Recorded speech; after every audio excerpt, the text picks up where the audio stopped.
however you think about it, I don't think that most people, even people who voted for Donald Trump, really expected that he would be approaching things the way that he is and having the impact that he's having in the way that he is, right? You might have wanted a change. You probably didn't predict this particular type of change. So with that, now we are in this kind of, oh my God, we have to deal with this situation. And just like with COVID, a lot of people during COVID just kind of laid down and said, I'm scared, so I'm just going to hunker down.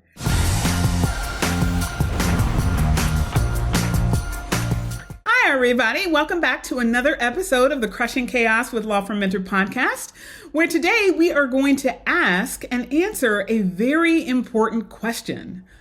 What about Donald Trump? All right, so today we're going to go into an area that I usually stay away from, and it is the area of politics.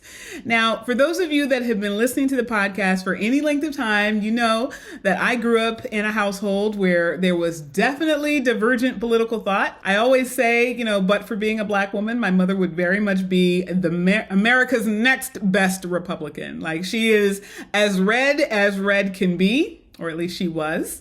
She's now deceased. But when she was with us, my mother was very, very conservative. And on the flip side, my father is one of those tree-hugging, love the world, feed the poor, break for animals type of guys. And he was very, very, very blue. Okay, I don't know that you could get any bluer than my dad. So here I am, learning a lot from both of my parents. And my brother and I, we both came out pretty purple in the sense that we are both a mix of liberal and conservative views. And we both understand and can have heated discussions, but discussions nonetheless about divergent political thought. And in ways that I think our world has really moved away from. I think now there's a camp and everyone picks a side and there's no reasoning with thinking about or trying to understand the other side. It's just you're on the side that you're on. Now, we're not really going to go into the political ideologies and the different perspectives on that so much as asking the question, what to do about Donald Trump? And when I ask that question, it really isn't Donald Trump so much. It's really what is coming as a result of the way that he is approaching government right now. So I'm gonna raise a couple of questions. I'm gonna raise some thoughts that I want you to ponder as a business owner. And I will tell you there's one thing that I am very much ideologically aligned with, and there's no compromising on. It is that we have a duty to grow. And when I say a duty to grow, I mean as a human, my responsibility is to become the best version of myself that I can become in this lifetime, right? In this human form, I have a duty of self-actualization. That is the only way that I will be content, happy, satisfied, fulfilled, but also that is the only way that I will achieve what I believe my purpose is on life, okay? Now, everyone may have a different spiritual belief about whether you were put here by a deity or you simply evolved over the course of time, right? We're not here to have that debate either. But ultimately, I think all of us recognize this urge that is within us to be more, do more, have more, create more of ourselves than we have right now, right? We're always looking for the next thing and looking to create the next opportunity in our lives. And oftentimes it is the denial of that truism that creates internal friction and lack of satisfaction. So I want you to think about what Donald Trump is doing right now and what his administration is doing, not from the perspective of did classified information get shared over an app that wasn't a government-sponsored secure environment, not from the perspective of is it right or wrong to terminate employees en masse to gut a government agency.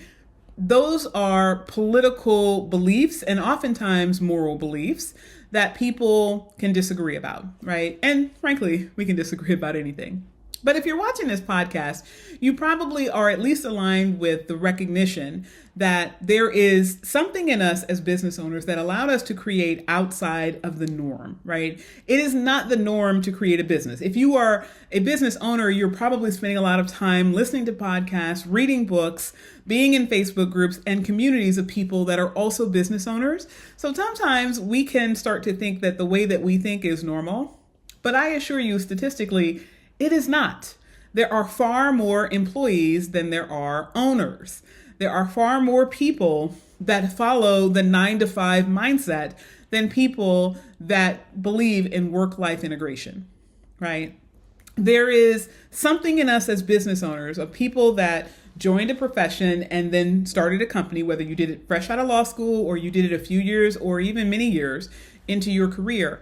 There is something in us that allows us to say the creative process of building a business is something that fills us, right? There is something in us that has an urgency to create beyond ourselves. And when we think about that, that really is unique. But one of the challenges that I think we have as business owners is the idea that to whom much is given, much is expected. And there is so much going on in the world right now. There is so much change going on, especially in our country, that I think a lot of people can fall into a level of passivity around business ownership that is not only dangerous to the spirit, it is also very dangerous to our economic positions and what is going to be happening in the months ahead. Now, I am not in any way going to present myself as an economist or someone that is well-versed in the financial markets. That is not my area of expertise.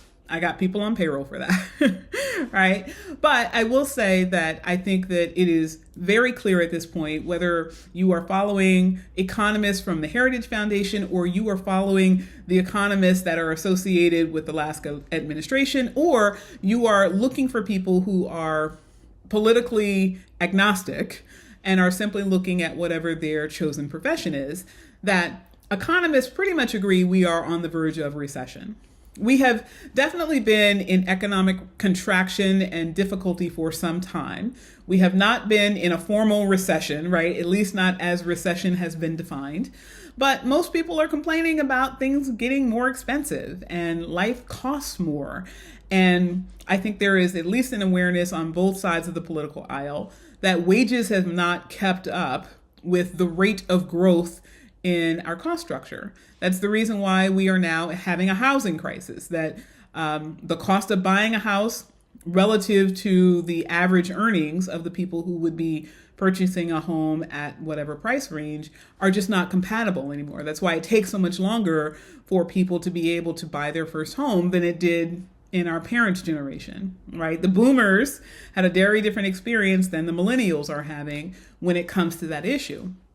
So when we think about where we are as a country economically, there are a lot of thoughts and ideas around whether or not tariffs as a strategy to achieve political ends is appropriate, whether it's successful, whether it's going to work, whether it works in a global economy the way that it once did.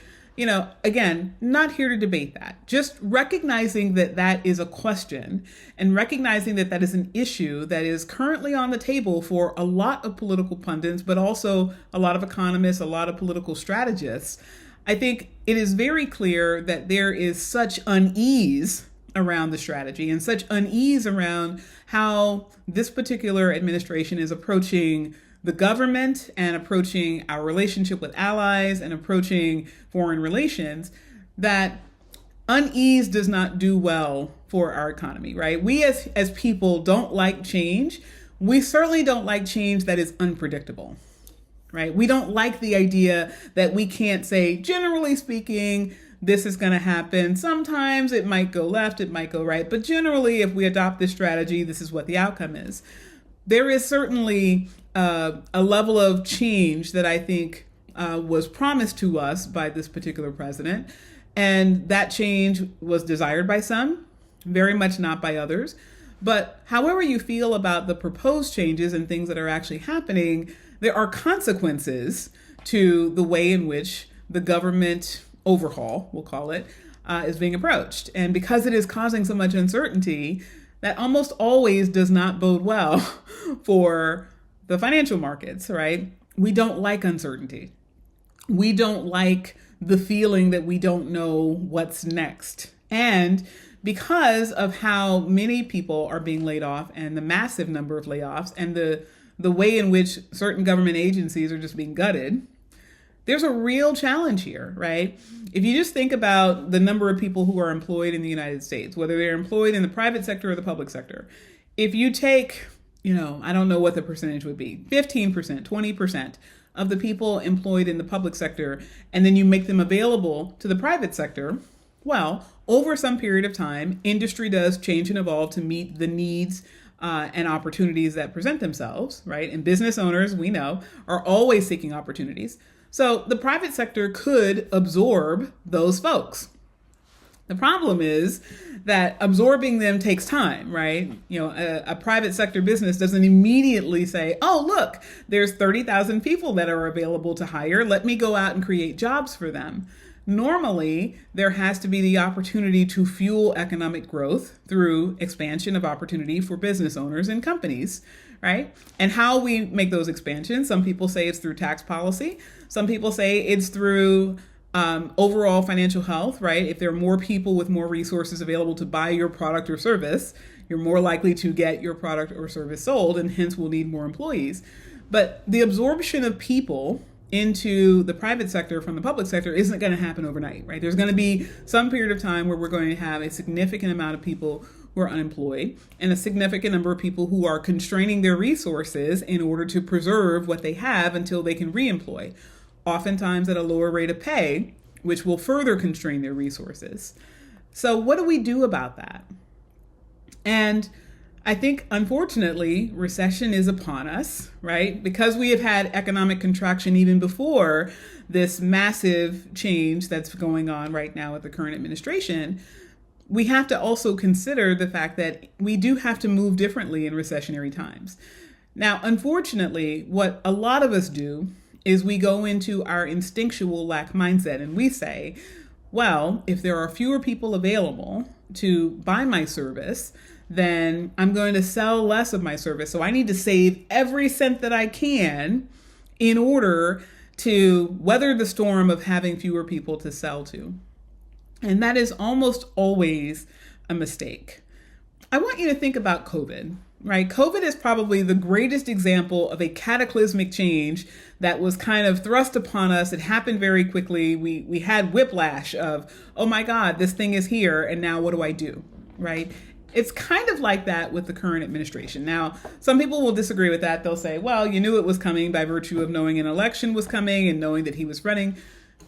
However you think about it, I don't think that most people, even people who voted for Donald Trump, really expected that he would be approaching things the way that he is and having the impact that he's having in the way that he is, right? You might have wanted a change. You probably didn't predict this particular type of change. So with that, now we are in this kind of, oh my God, we have to deal with this situation. And just like with COVID, a lot of people during COVID just kind of laid down and said, I'm scared, so I'm just going to hunker down. And the hunker down effect is one of those things that I have to rail against with our clients, with the legal community. I'm very much a zealot on this point because hunkering down actually causes our own decay. It causes our own erosion. And we don't think that that's such a bad thing when it's happening. We say, well, maybe this is my rest era. Maybe I will sit back. I'll be quiet. I'll weather the storm and wait for it to pass. But here's the problem. If you're not moving forward, you're moving backward because the world is moving forward with or without you.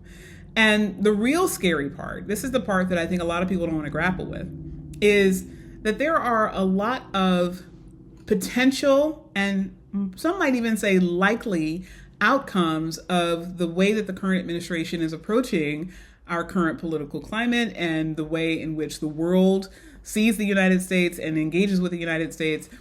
I think those challenges are going to present some really massive, significant changes for people. And if you're not growing yourself to the point where you're going to be able to financially afford the reality of that, you are doing yourself a disservice and you are placing yourself at major risk. So what do I mean by that? I'm going to give you guys some examples.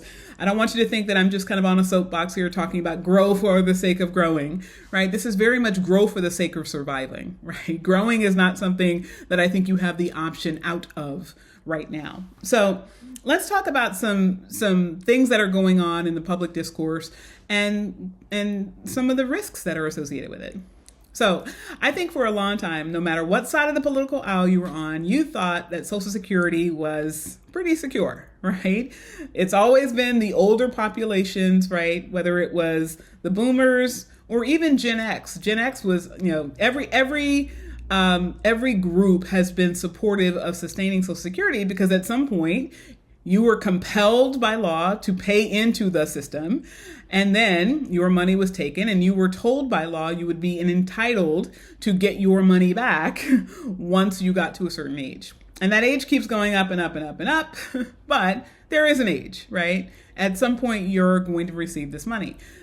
And whether you were on the left side or the right side of the political spectrum, you pretty much knew that the people who were chasing votes always wanted to cater to folks on the topic of Social Security. Don't worry, your Social Security is safe because those are the folks that vote.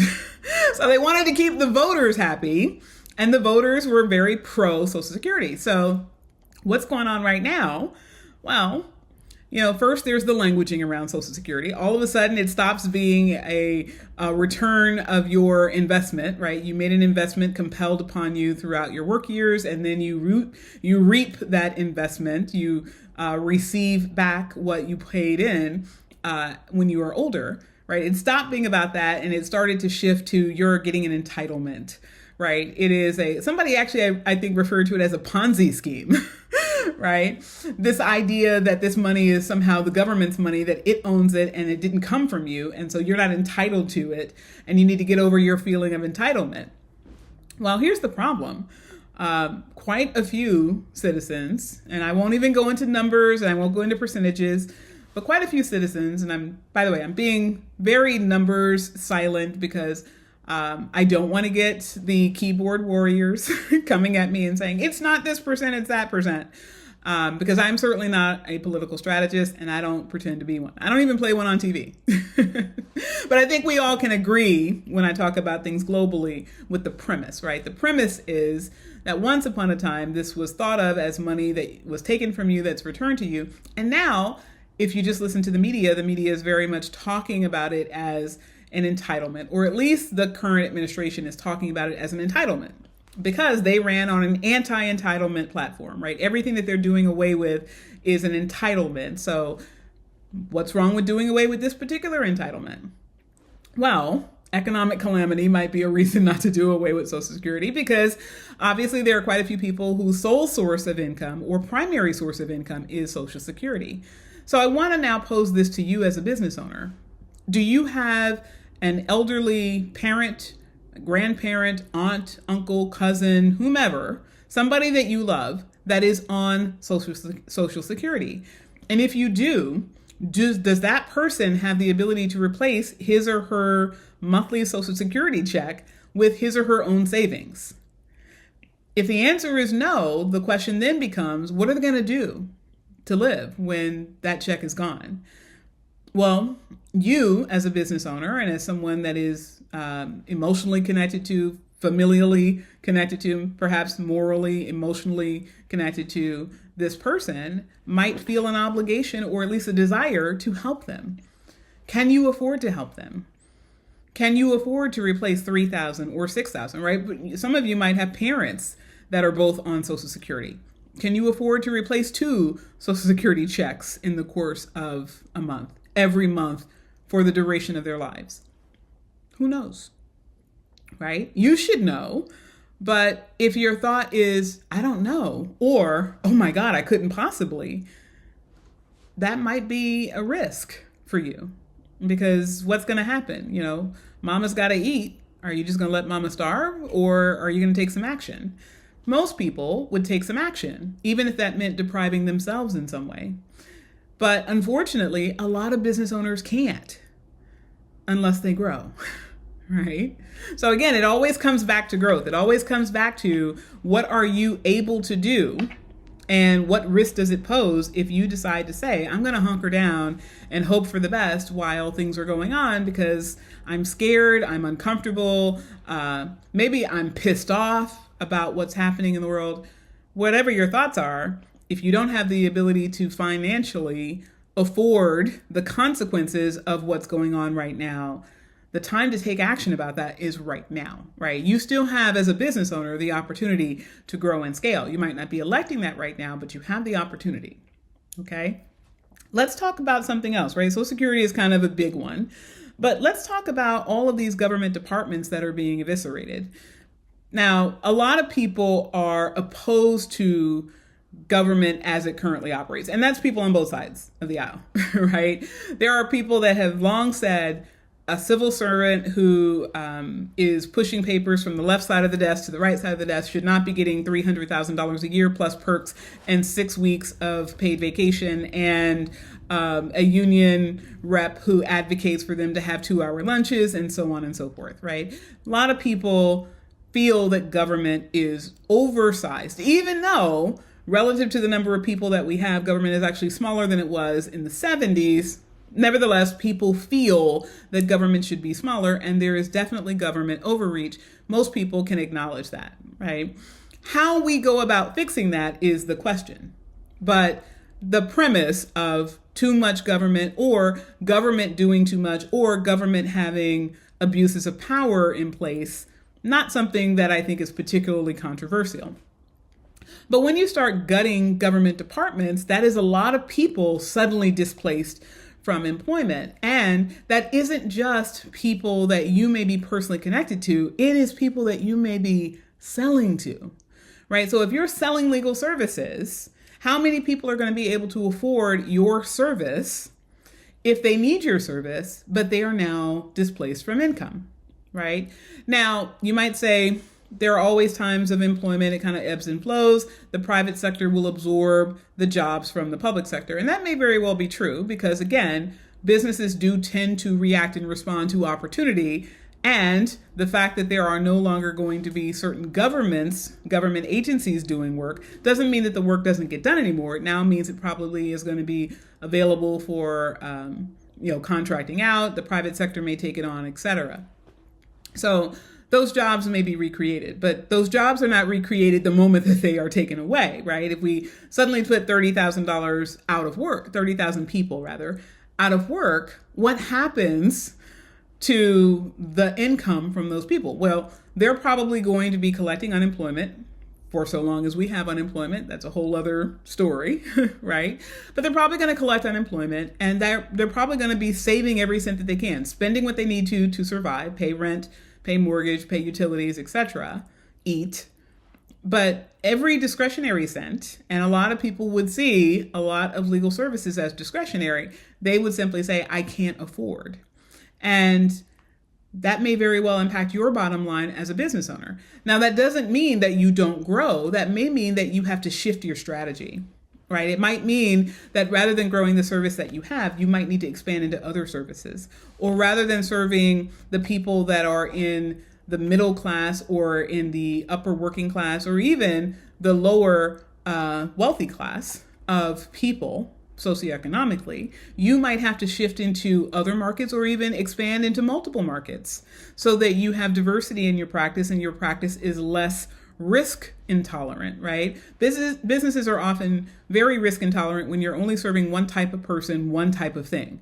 So the more types of things that you serve to the more types of people that are available to buy your service, the more diversity you have. And that's one of the things that lowers your risk in business. In fact, that's one of the things that actually increases the business valuation of your business because it is less risky if someone were to take it on and buy it from you.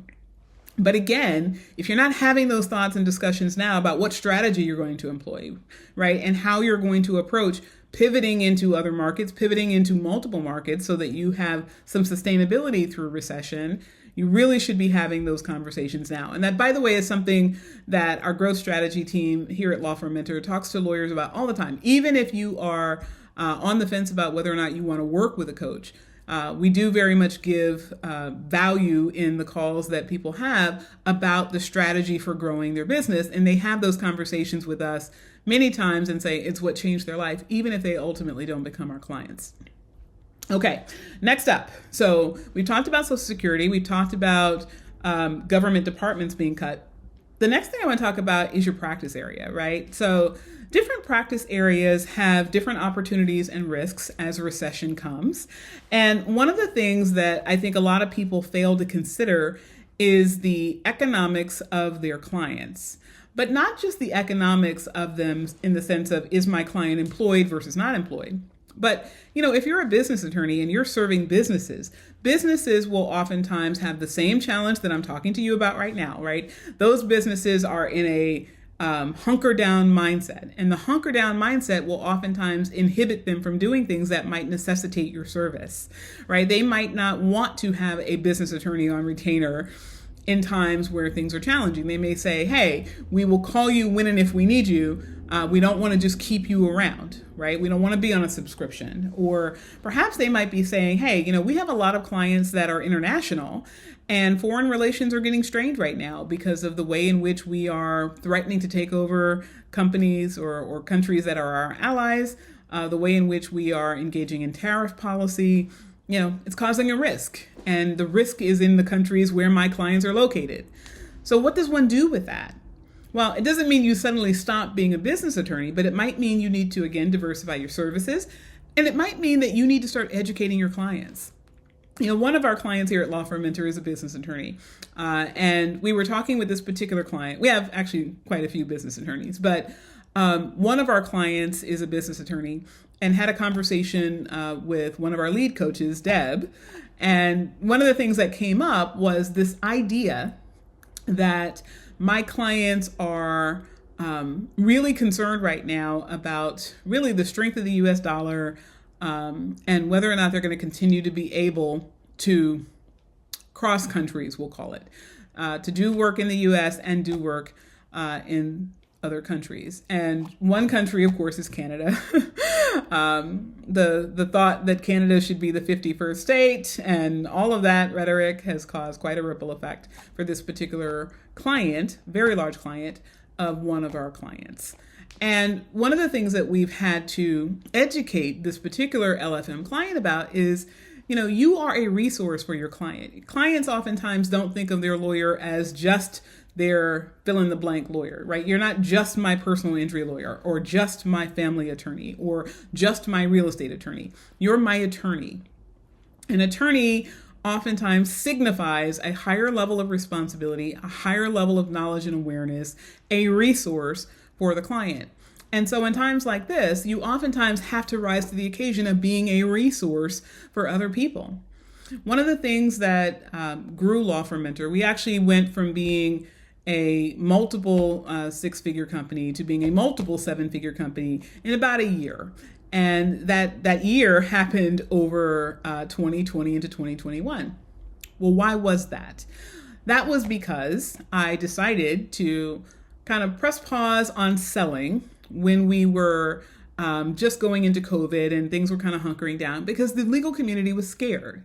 And I said, as somebody who has a lot of resilience, if you are an astrology girly or fella, then I will say something that will resonate with you. I have 3 water signs. I have all the water signs in my natal birth chart. So I have a lot of emotional resilience as a human, right? And I knew that that was a strength that I had and a strength that I needed to share with others. And so I just kind of put myself on a platform and said, I'm just going to be here to talk about how you're going to survive COVID.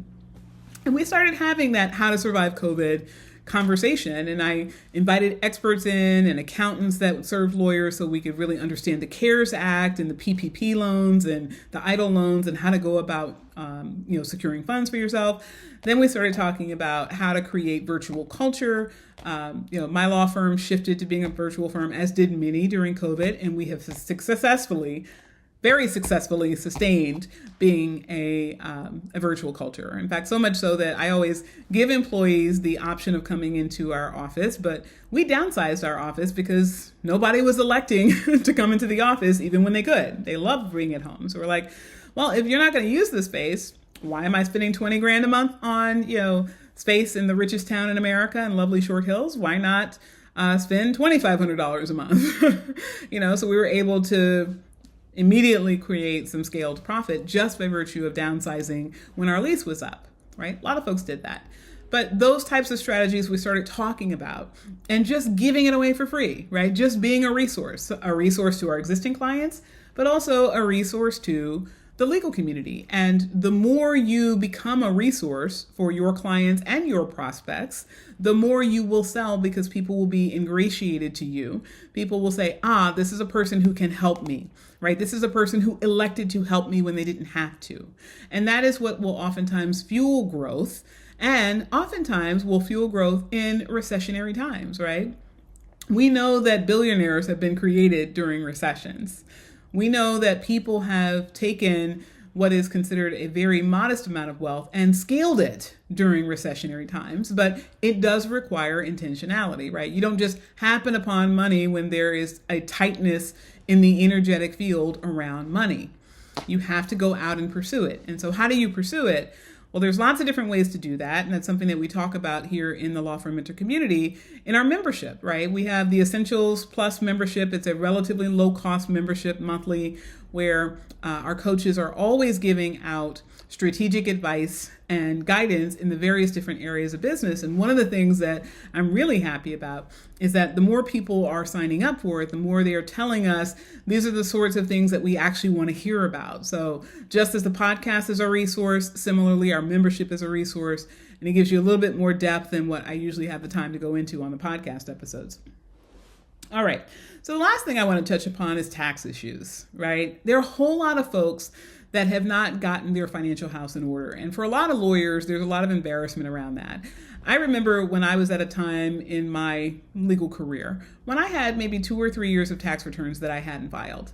And I was terrified. Like, I literally would watch the mailbox and I would be afraid to open the mailbox, afraid that there was going to be some letter that the IRS was going to suddenly remember that I hadn't filed my tax return and they were going to come take away my car and throw me in jail. And yeah, back in the day, I used to have a very vivid imagination.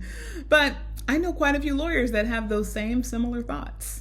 It is scary when you're not complying with the law, and you should be, but you're so overwhelmed by getting the data together and finding the right accountant and putting the things down on paper. And God forbid you owe, do you have the money to be able to work it out? Could you get on a payment plan? Would they even authorize it?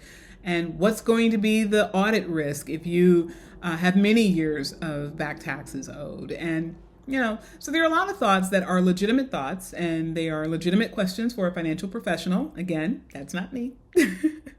I know what questions to ask, and I know many of the answers, but I am not giving out tax advice. But I will say this.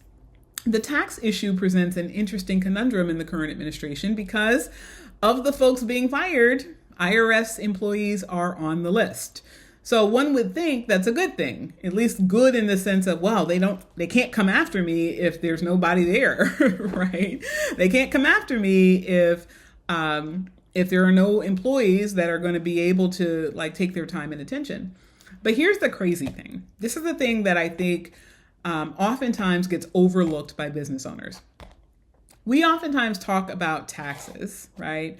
And there is a certain professional. In fact, I'm not going to name the professional because this person is very political. And while I don't necessarily agree with his politics, I have found support for a lot of his economic policy, and I respect it, right? So one of the things that he said recently on a podcast that I thought was just genius was that most of the taxes are paid by us. And by us, I mean high earning professionals, right? The people that have a low amount of income pay for them what feels like a lot of taxes, but it is economically very modest in terms of contributing to our overall tax basis. The people at the top are owners, right? They have a lot of ownership interest that generates money, which is taxed at a lower rate, right? Capital gains tax lower than income tax for high earners. And they oftentimes are able to shelter money. They're able to invest in places outside of the US where they would not be taxed. They're able to move money from place to place in ways that it would not be taxed, where tax is perpetually deferred, that earners don't have the luxury of doing, right? So owners and earners are not treated similarly. Owners are able to pay less tax overall. It is the earners that earn a lot that are taxed a lot, right? So the business owner who happens to be an attorney, you're a small business owner with $10 million or less in revenue, right? That's a small business relative to what we normally think of in terms of the owners that are owning a lot of industry and really controlling a lot of industry at a very high level, right? Those small business owners are generating a lot of money, and that money gets taxed over and over and over again, right? Now, this is not an anti-tax platform, okay? I actually very much believe in a civilized society, taxes should be collected for the purpose of taking care of the people. How we take care of the people, that's debatable. But I do believe that taxes are not the dredge of society that a lot of people feel that they are. I don't like paying taxes, but I do believe it is our responsibility. But putting that aside for a moment, the reality is now that there are fewer IRS agents, there will be consequences to that. What happens if you have back filings? What happens if you need to negotiate a payment plan? Who are you going to be talking to? I will share a story about a former client of ours, and this is a really scary story, okay? This particular professional owed taxes, okay? We'll just put it out there, six-figure tax bill comes down the pike. This person made a lot of money, and this person had to pay a lot of tax, okay? And ultimately didn't pay the tax, and a lien was generated. Now, this was many years ago that this happened, okay? So this is not like in the recent past. But as a result of having a tax lien, the person realized that their personal bank account had been seized. They went to the bank or tried to access funds. They couldn't access funds at an ATM, went to the bank and were told there is this lien. And then they received a copy of a court order that came in the mail to them that they hadn't opened. And the bank had a copy that basically said you are to seize these funds and divert it to us in the government to satisfy this lien. Well, the lien had gotten probably down to about $65,000 of the total amount that had been seized from the various different personal accounts of this person. But then the IRS decided to seize the bank account of the law firm because this is a solely owned law firm, and the law firm's bank account is in the name with the Social Security number and tax ID, but both associated with the owner, right? And so as a result, the owner's business bank account was seized. So now this business bank account is diverting funds, or money is not being deposited. And the person was out of the country at the time that their staff reached out and said, hey, normally we process X volume of accounts, and it doesn't seem like we've had a drop off in clients making payments. However, there's not enough money coming in. We have payroll in 2 days and we've only collected X dollars. Now, of course, the person out of the country is like, I can log into the account, but I can't do anything. And then they realized, oh crap. The lien is not just attaching personal assets. The lien is also attaching business assets of the sole owner whose personal assets had been seized. And so the consequence of that ultimately was that money continued to be seized until the lien is satisfied. And then ultimately the lien was satisfied. But what happened? There was a government shutdown. So government is shut down. That employee that they were talking to, because they did reach out and start the process of negotiating a payment plan, that employee was not available because, the government shut down. That person's not at work. When the person returned to work, or rather when employees returned to work because the government shutdown ended, what was the result? That person had been terminated. So now somebody else had to pick up the file and learn what was the status of the negotiations. Now, meanwhile, the lien is still operating, and now all money has been collected, right? So this six-figure amount that needed to be collected had now been collected, and then some. Well in excess of what was required per the lien, the government is taking money. from this person. Now, the person was ultimately, I won't say how they were able to still stay in business with that particular event going on, because I don't want to give away too much information that might either identify the person or this strategy that I don't feel I can necessarily tell you guys about. Tax attorney can tell you about it, but nevertheless, I can't. So I will say this though. It took probably about a month after the lien started to be enforced for the government to collect all of its money and then an extra $30,000. And once document was signed, now there's no need for a payment plan because the government got its money. Document is signed, the lien is released. The government doesn't turn around and write you a check and say, oh, so sorry, we took an extra 30 grand. They just hold it functionally until the next time you file taxes. So a person had a $30,000 head start on the next tax bill, but kind of shitty that they needed their $30,000 and the government took it and they're like, yeah, well, we took it in error, but we're not giving it back to you. You're just kind of stuck until the next time we need money from you. We have this to tap into first. So why do I tell you that very draconian, very sad story? I tell you that because I want you to realize that when these sorts of things happen and there are fewer people to respond, the things that are most urgent get addressed first. And you may not be the most urgent priority, right? Now, I don't recall, I remember what year this was, but I don't recall that the government shutdown in that particular instance also overlapped a time period when there were fewer employees at the IRS. There hadn't been like a mass layoff, but now there is. So what do we do about that? Well, this podcast is really not here to answer that question, but I throw that out there because I want you guys to be thinking about the reality of your personal circumstance, right? This is all to call you forward into the idea that the more you have, the safer you are when there is economic constriction, right? The person who is living paycheck to paycheck and misses a paycheck is in a far worse state than the person who is living paycheck to paycheck but has hundreds of thousands of dollars in the bank, right? You don't get to have hundreds of thousands of dollars in the bank or hundreds of thousands of dollars or millions of dollars in asset wealth without creating it or accumulating it, and through growth strategies that oftentimes lawyers are not adopting, right? When we talk to you guys and we say, hey, you have a duty to grow, a lot of times people think it's because we want you to be eating bonbons on the Riviera. And hey, if that's the life you want to live, I'm all for it. I don't judge because I like nice things. Okay. Anybody that has been in my purse closet, yes, I have an entire closet, wall to wall, top and ceiling to floor, of very expensive handbags. And I love my purse closet. It's my happy place. Okay. So I'm never going to judge somebody who says, I want to eat bonbons on the Riviera. But this is not about that. This is about security. For a lot of us, it is the lack of security that causes difficulty in difficult times, right? It is the moment of recession that happens upon us and we're living life hoping it doesn't get here, but it gets here and then we're like, oh shoot, what do? I don't have any savings. I don't have investments. I don't have money set aside. I don't have, I don't have a security fund in my law firm. Well, here's the thing.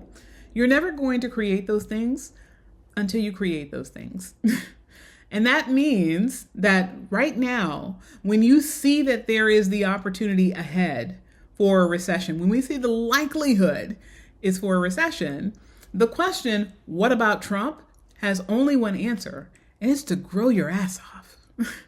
If you own a business right now, you are squarely in the opportunity zone. You have every wonderful opportunity ahead of you. Even if it's challenging, right? Business is challenging. Business can be hard. Business can be tough. But it is never as tough as being dead broke and no opportunity ahead. Okay? So you have actually, at least at this moment in time, a stellar chance to create something amazing in your law firm. And I want to invite you to do that. Reach out to us if you're curious about how to grow your law firm. That's something that we specialize in here at Law Firm Mentor. We'd be happy to have a no pressure, simple conversation about what lies ahead for you.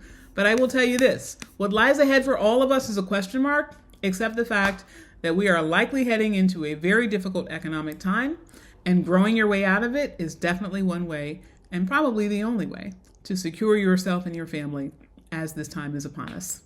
All right, everyone, I am Allison Williams, your law firm mentor. You have been listening to another episode of the Crushing Chaos with Law Firm Mentor podcast, and I will see you on our next episode.